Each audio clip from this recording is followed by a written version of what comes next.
Hey guys, it's your friendly neighborhood Bob here for another Bob at the Board. And today we are going to talk about caching medical supplies and preparedness systems a little bit deeper. So we've already gone over how much supplies you may need to support yourself, your team, your family, additional elements, whatever that may be. But now let's talk a little bit deeper about how to store those things, where to store them, and why that's so important. So before we come over here to this weird spider web amalgam thing, we're going to look on this side of some food for thought. So when it comes to caching goods, it's not always a hole in the tree. A lot of times people think in their head, oh, I'm going to bury this bucket, or I'm going to put it in this little hole in a tree or in a cave or anything like that. I want you to go ahead and dispel the myths of the movies out of your brain, and let's think a little bit more logically. Let's think a little bit more realistically, right?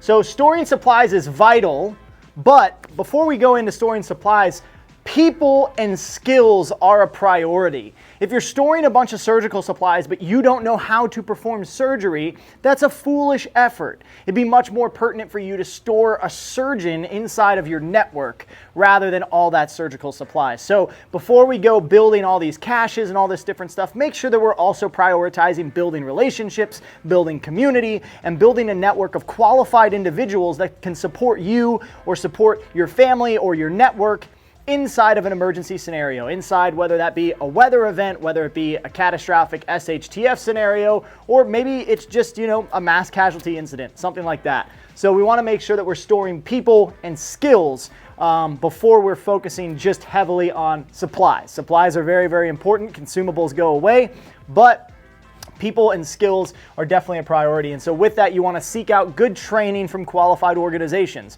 whether that's training with Refuge here or a different organization, going to your local Stop the Bleed course, your local EMTA or EMTB and EMTA course, or getting your EMR, whatever that may be. Seeking out some higher education, some higher learning that's affordable, easy to obtain is going to be key to having a good foundation for medical knowledge inside of any sort of emergent scenario, right?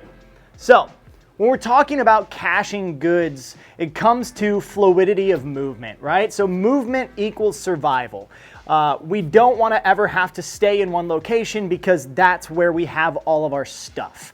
We want to have the ability to move from different points on the map fluidly, so that way we can ensure survivability, whether that's a weather event, like I said, flood, a fire, tornado, or whether that's an SHTF scenario, whether it possibly be, unruly chaos inside of the big cities, because we've definitely never seen that before inside the US, or maybe it's something a little bit more large scale, maybe conflict. So fluidity of movement is going to be really important. The ability for you to take the people you love and go to a different location and still have supplies there waiting for you, whether that's food, water, medical supplies, self-defense tools. We want to have that stuff in a different location, different locations spread out and dispersed, right?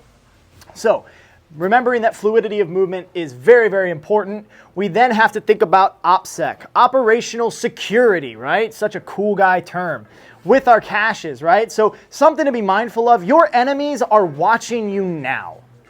Your enemies aren't going to start watching you when bad things are happening. They're going to start watching you now, right? And so get into that mindset of having operational security. Don't tell people everything. Shut up. Stop telling people stuff. It doesn't make you cool. It makes you silly. And the reality is any sort of information that is valuable that you give away to loose lips, it will potentially sink ships. And so be very, very mindful of who you're talking to about your caches, where they're located, how they're located, what's located in them. All of this information is very, very secure, and it should be treated as such. Otherwise, bad actors could potentially take hold of that information and use it against you. Inside of a weather event, inside of an SHTF scenario, inside of chaos actual in the streets, whatever the situation that you're preparing for is, it could potentially do harm. Bob, how could it do harm in a weather event? Well, if you're not the only person that knows where your food is and everybody else's food is taken and the weather event has stripped it out, now other people are going to where your food is located, right? And so we want to be mindful about this information so that way we can operate from positions of strength rather than operate from positions of futility, of weakness, or have things enacted upon us, right? We don't want that. So we're not going to tell the fox about all your eggs, especially if they're all in one basket. Say you don't have the capability to have multiple baskets with multiple sets of eggs, so different preps in different locations spread out. We definitely don't want to tell the fox about the one basket. That's going to be foolish, right? And so with that, be mindful about where you're sharing information, whether it's social media, whether it's through text message, whether it's through signal message or telegram message, whether it's through comms, whether it's a written note, whether it's by word of mouth. People talk. And so we want to be really, really cautious about how we're sharing information. Not everybody needs to know everything, which comes into my next conversation is circles within circles. Having concentric circles around you and your family and your network is going to be really pertinent. Not everybody needs to know everything, right? Some people could know where one cache is, but not where the other one is. Some people could know what's in this cache, but not know where it's located. All these things. So controlling the flow of information is going to be really pivotal to you and the success of your operations inside of an emergent scenario. With that, always have logistic plans in place to be able to disperse information if you rapidly need people to know things. Say you need to have the ability to send somebody to a cache. Well, having written directions that are kept in a safe location that's dry, waterproof, and fireproof is going to be pivotal to delivering that, so that way, logistically, you can obtain those goods and disperse them out as you need to. However, having people have that information beforehand could potentially prove dangerous. And so in the movies, you see it all the time. People have emergency plans. They rip it open and they take the file out, and it's very, very cool. Think about something similar for yourself in having emergency plans and being able to disperse them at the right time, right? So having circles within circles is going to be pivotal. Then with that, the information that you're going to be protecting is going to be your distribution of goods, right?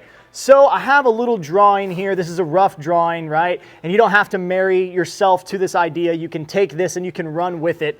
We have our main AO, or area of operations, right? So this is whatever your AO may be, whether that's your house, your land, your town, your county, whatever you consider to be your AO, right? So this is where we are. And then what I like to do is your cardinal direction. So we have north, south, east, and west, and off of that we have 5 miles in somewhat of each direction, having a cache, right? Having some sort of resupply, whether that's food, water, ammo, medical, commo, a pet dog, whatever it may be, or people, right? And so this could very much be like, okay, well, my friend Billy Joe lives 6.5 miles to the north. I trust Billy Joe. At Billy Joe's, I'm gonna put 2 buckets, one of which is a wound care bucket and the other one is a food bucket or a bug out bucket or whatever have you. And then Billy Joe knows that those 2 buckets are there and he acts as a resupply.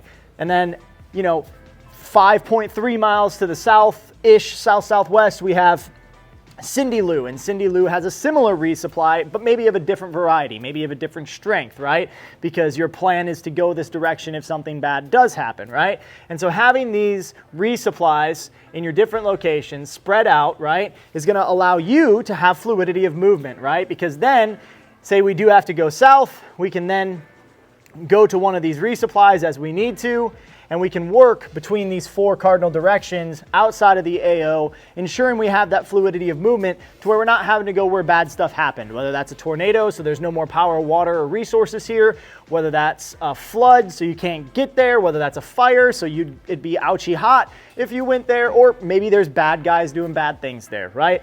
And so we can stay out of that AO effectively, and then with that, I work another set of cardinal directions. So obviously if we go south, we're not going to go back north, so we don't need to put a resupply north, but what we can do is we can spider web it and we can go east, west, and continue south to have another resupply. Now that's an undisclosed amount of miles. Maybe that's 10 miles, maybe that's 2 miles, maybe that's 30 miles, whatever have you, but in those different directions you can spread out and have an additional resupply. Food, water, medical, defensive tools, commo, whatever have you, what's important to you in terms of your systems. This gives you the ability to then have more access to quality goods inside of an emergent scenario, so you're not having to worry so much about, what am I going to do for food? Well, I just go to the next resupply and I know I have another 72 hours of food, or I have another 2 days of food, whatever it may be, right?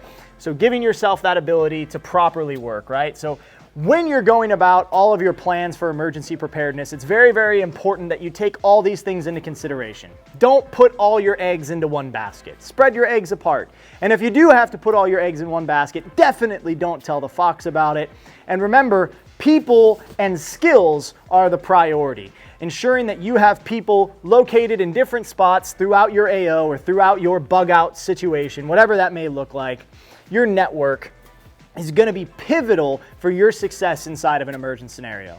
Thanks so much for tuning in, guys. Throw in the comments below, without blowing your OPSEC, some things that you do to be more prepared. We'd love to hear from you guys. We love the community of Refuge Nation and how we're all growing to be better prepared Americans every single day.